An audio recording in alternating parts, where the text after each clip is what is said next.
Right now, I don't want to be anywhere else. I want to be right here, right now, wherever I happen to be. And I'm not filled with anxiety about wanting to be somewhere else.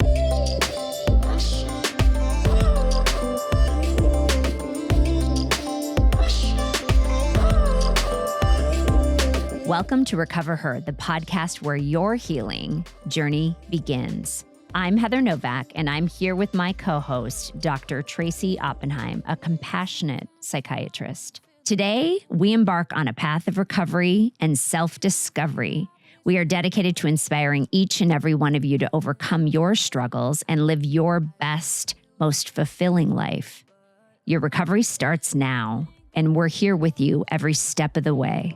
It's only up from here, 'cause there's no one else that's me. I'm Heather Novak, along with my co-host, Dr. Tracey Oppenheim, better half, and coming today again to talk to you about I don't really know what. Yeah, we're just going to let it free flow. Why not? I thought we should riff a little bit on something that's really been Oh. large and present in our lives right Okay. now, which is Love Island. Ooh, Love Island. Oh, that's so funny. And when you watch it, you Come on. laugh so hard. What gets you? What makes you do that one particular first of type all, of laugh? We were telling our amazing producer Bree a little bit about it before we started, and I don't watch television. I could live without a TV. I'd rather sleep than watch TV. Facts. Yeah, I can't do it. I just don't find anything interesting. So I've never, and maybe I've even judged people that admit, Maybe. maybe, Yeah. okay, you, that enjoy, or people who are so awesome, so intelligent, so, that are so honest about their love of reality TV. And I'm like, oh, that's so embarrassing. I don't get it. And I totally get it. I get it now. It's so fun. I haven't watched any of the Kardashians ever. I've watched some on, I've never watched an episode of even The Real Housewives. Yeah, you watch any of little them. clips. I just watch the clips. And I feel it's enough. And I get too much anxiety about that kind of stuff. So I don't like it. All the fighting and all the drama. Yeah, you're into it. But this Love Island, so Jordan said, I need your full attention, Heather.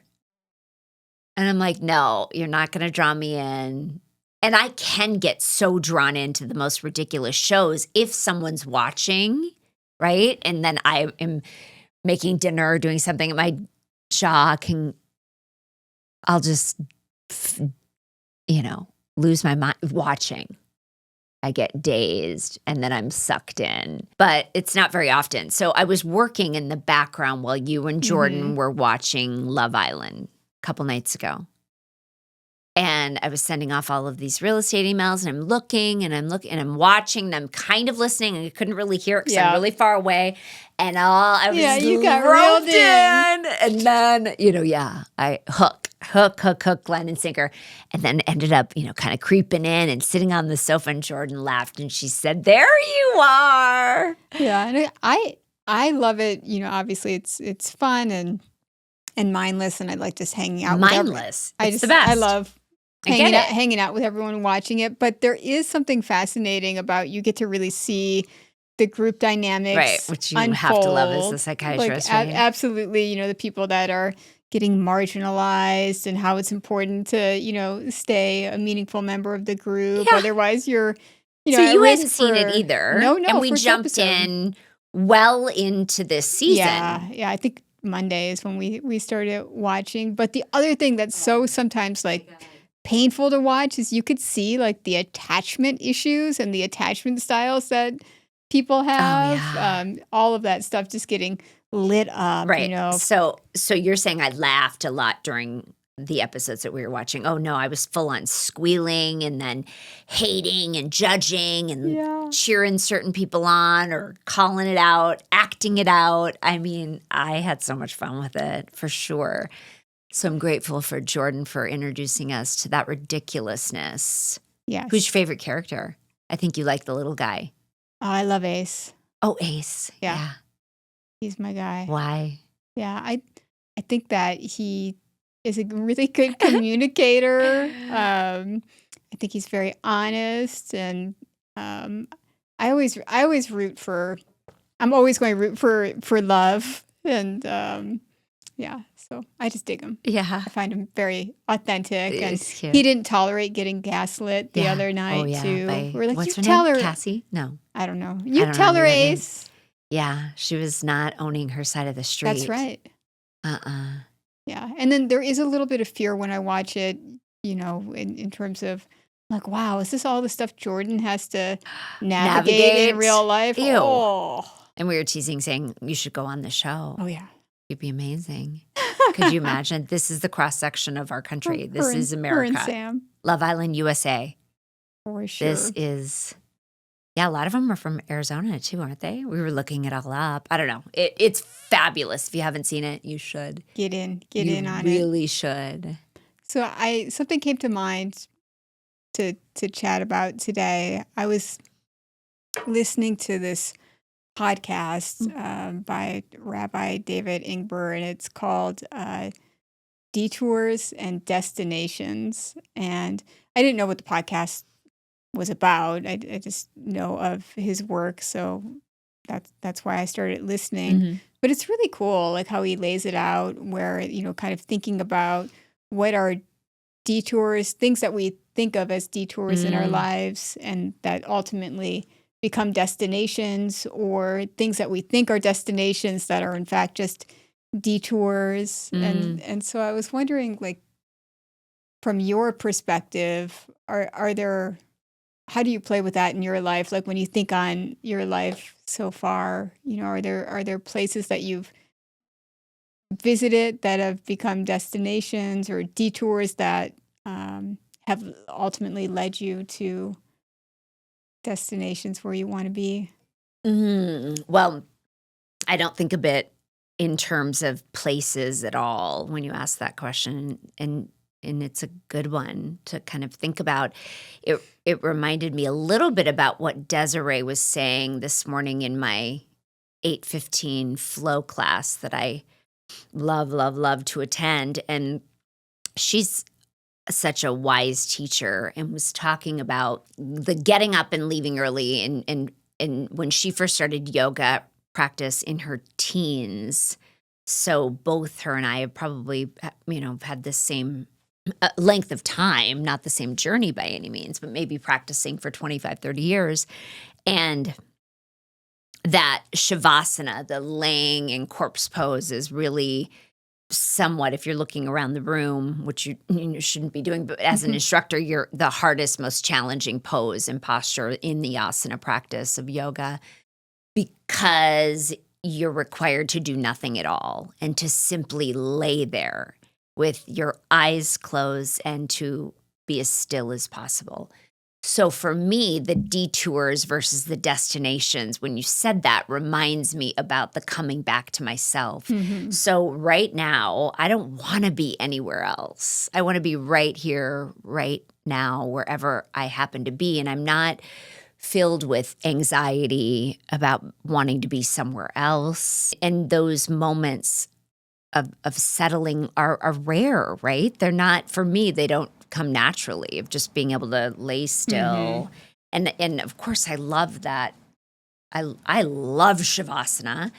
But if people are going to cut their practice short and they're going to rush out into the real world, they're skipping the best part. They're skipping the best part. And it's not just about laying there and how quickly you can kind of let every muscle fiber go, let your nervous system settle in from the hard, aggressive practice maybe that you just finished doing for the last 45 minutes. But you get to reap the benefits of it all. And that is a good metaphor for me for all of life. And, lately I started reading again. And that is a little bit more, it's just a byproduct of sort of slowing down and sitting and not scrolling and just being a little bit more present for me. Because when I take time to do that in my life, not out of my life, when I take time out of my life to do that, no, when I let that become my life, have moments of the stillness and maybe the reading or joining other people in a conversation and just simply sitting down and giving them the attention my world just expands so much more from that. So I would have looked maybe at some of those opportunities as detours and the go, go, go, or the places that I can be. So I don't need to be on a beach in Mexico looking at a gorgeous sunrise to be happy. I can be here right now where, the two most important questions is you need to ask yourself, where are you and what time is it? Where are you? I'm here. And what time is it? It's now. And I really, really feel that internally that I can benefit. So I love to do and be and go and travel and do all of those incredible things as well. But I'm taking more time for myself. So when I think about that question that you just asked, the detours versus the destinations, the detours feel like those pauses or the things that you don't necessarily want to do. You didn't want to have that happen in your life. I always say with like parenting that I'm grateful that I have such a great connection and, such a good guy, but that parenting has always been, with Sam in particular, that I've had to reparent him kind of every 90 days and kind of he's on a detoured path and I need to kind of course correct every 90 days as a reminder of whatever it is that happens to be going on. And I need to do that with myself too, the detour versus the destination. Yeah, I think that makes good sense to me. What about you? Yeah, I think that, just the way that society is now and absolutely the way I was raised and the way my mind feels more comfortable thinking about things there was always like this destination, to get to. And I see that. I'll feel better when. Yeah. Or like, this is my path to get to this point in my career. Or this is my path in relationships or health or whatever. So it's like, there's so much emphasis on wanting to control or know what the plan is to get you to the said destination. And I don't know what it is. Maybe it's just age or just the time in my life right now. But I'm kind of laughing because all of these little detours, and some have been very big detours, some are fairly short and some are more significant. As I sit today and I think about the things that like I feel and the things I enjoy thinking about and doing and how I like to spend my time and what I'm most fired up about in life, I feel like I'm so grateful for every part of the experience so far. And I feel like I'm most at home in myself now. And I can see like, it's very hard to articulate, but I can feel like the layering of everything, that foundation that I feel like has really gotten me to this point. And so I was having, and I think we're both seekers. And when you're a seeker, you try some weird ass shit and some beautiful anything stuff and everything and some painful stuff. And you kind of go, you're seeking. And I was having this conversation yesterday and the person said to me, well, like, is there something going on in your life right now that's making you like open to this or wondering about this? And I actually said, I thought about it and I said, actually, you know what? I would say that there's actually, and he was asking is there some type of like crises or conflict or problem? Yeah. And I was like, actually, like, yeah, no, there's nothing going on like in that way, meaning like there's just so much spaciousness right now. And so it's kind of funny that like I think the ultimate destination is coming back to yourself. And maybe that's what I'm feeling, is that there's been like, this is a time of just like I've like returned to myself through like all of these weird twisting and things you try on and do and ultimately it's just we're just trying to be more connected to ourselves. So I've been a lot of places and I've done a lot of things ultimately to return home, and I'm so grateful for that and whatever that means. Yeah, I was one of our best friends, her mom just died. And when I heard that sad news and I felt sad, I felt those emotions and it felt heavy. I love and always have loved that grounding. It's not even an exercise. If I can be near grass and then if I can put my hands in some dirt and some soil. And so I started planting that day and I have a garden. And so I was digging in and instead of getting her some flowers, I was making her this succulent, but just getting my hands dirty. Right. And that felt so good. And then a couple of days later, I was walking around the backyard with a hose, giving all of the plants and the ficus, giving them all an additional drink of water. And it reminded me of a time of when I was a child in Minnesota, like really little. And I was standing there naked, watering the ficus in her backyard. But it reminded me of doing that exact same thing and watering with a big long hose, a garden at my grandparents' house, this huge garden that they had. And I would go out and spend so much time just watering this one particular tree that I planted all the time. And it just felt so meaningful. Isn't that weird? All these years later, and it just felt so good. It felt so grounding. Mm-hmm. And here I was, a little girl, like pulling this big old hose across the yard to water this tree that's getting sufficient water on its own. What am I, is it really making an impact to flood this little tree? But it felt so good to be like nurturing something that is Mother Nature, I love that imagery of like little Heather and current Heather, but doing the same thing, right? And so often it's trying to like change something about yourself or better yourself or learn something or do all of those things. Great, but it just brought me back to that really still innate moment. Nature, yeah, that's definitely. Cool. So that's what it kind of reminds me of. Not only that little experience, but also in doing something that honored Shar in a way that felt so organic too. Getting my hands dirty in some soil and then this morning in Shavasana at the end of practice, listening to what Desiree was talking about how we so often run from those quiet moments. And, people struggle with that. They fidget and move around or they roll up their mat early and, get out of there. And I just would encourage whenever you have a longing, when I want to be somewhere where my feet are not planted, to just simply lean into being there. Mm-hmm. And that feels so good.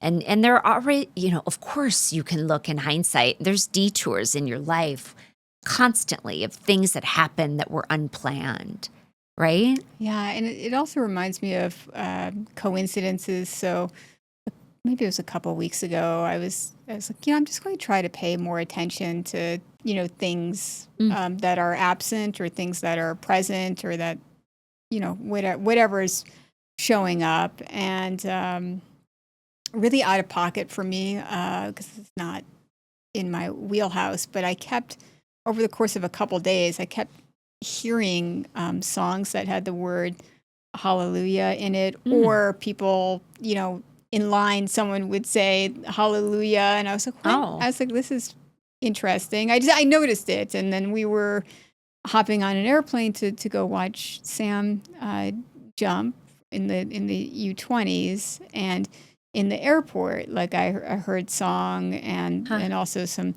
comments. And I was like, that's weird. And we were on the plane and you were on the left side. Sam was on my right side. And I was reading something and I was also listening to music and like the Hallelujah Pentox song came on and I was like, oh, okay, like I'm just going to read this passage and I don't even remember what it was about, nothing in particular, but I was like, I'm going to read this and I'm going to like try to rather than just thinking about what I'm reading, I'm going to try to feel what I'm reading. And so I closed my eyes and the song is playing, and I got, the most powerful like sensation, pleasurable sensation in my body, with like full like goosebumps and just like a really like awesome feeling. And I just like closed my eyes and stayed with it. And I had some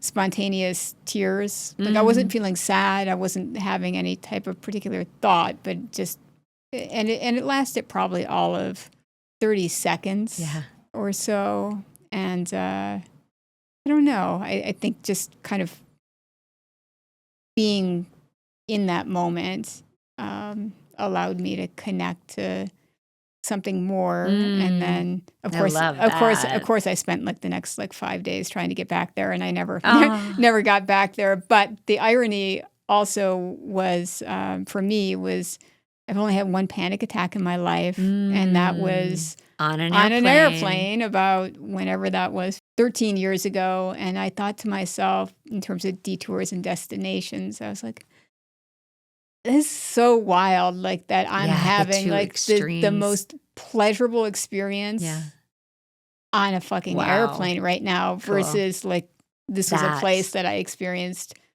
hell. Pure terror. Right. That's so interesting because the duality between all that, and you were describing that experience, and when you were just describing it, I didn't know that was happening to you on the airplane.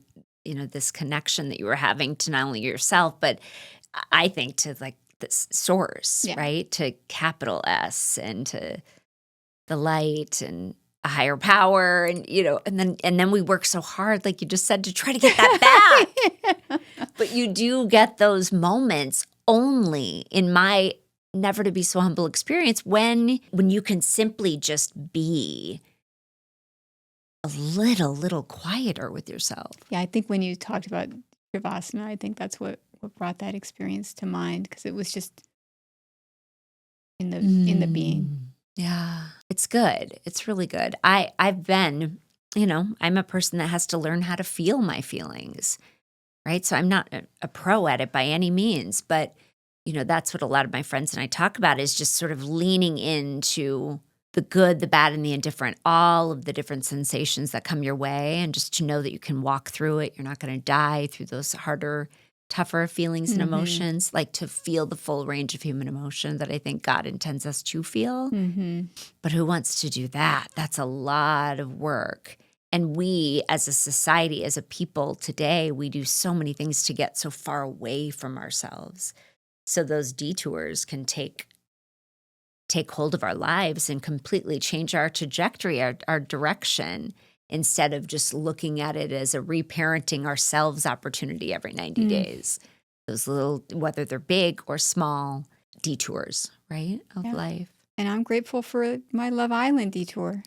I'm surprised by it. I'm here for it. I'm happy for it. That's good. Well, keep coming back. Thanks. recoverHER crew. Yeah, absolutely. Keep sending us emails, topics you want to know more about, any specialists you want to hear from, and we'll make sure we get a hold of them and have them on our show. All right. Thank you. Until next time. Me.